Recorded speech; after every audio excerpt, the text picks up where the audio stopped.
All right, thank you so much, Carrie. The worst fears are confirmed for Oshawa and much of Durham region. General Motors insisting Oshawa production, it is done by the end of the year. Let's get live to our Tammie Sutherland, who's in Oshawa right now, getting this reaction and no doubt not the news that workers want to hear, Tammie.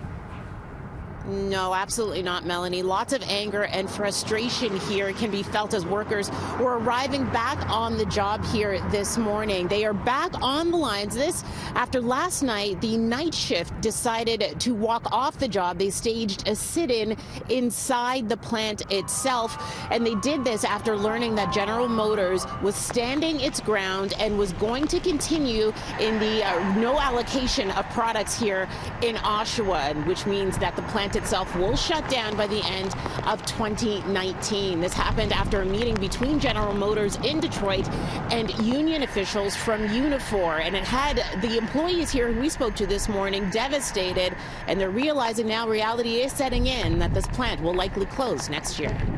Packages, let's talk retraining and move on with our lives.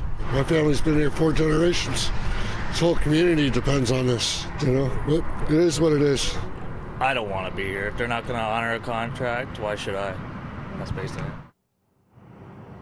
Now, at this point, there's no word on whether or not a sit-in of any kind will happen inside the plant again today. Employees haven't been told by the union whether or not that is happening, but we do know that on Friday morning, there will be a rally to save the Oshawa plant. That will be held in Windsor. The union president, Unifor President Jerry Diaz, will be there, as well as several employees, of course, as they rally to save this plant. That will be in Windsor at 11 o'clock Friday morning. Mel, I'll send it back to you. All right, Tammie, thank you so much for that. The battle over the future of Ontario's sex ed curriculum continues today, and this time in a Toronto courtroom. The Elementary Teachers Federation taking the Ontario government to court to fight its decision to repeal the 2015 health and physical education curriculum. Now, Ford's PC party announced shortly after being elected last summer that they would be reverting back to the 1998 sex ed standards.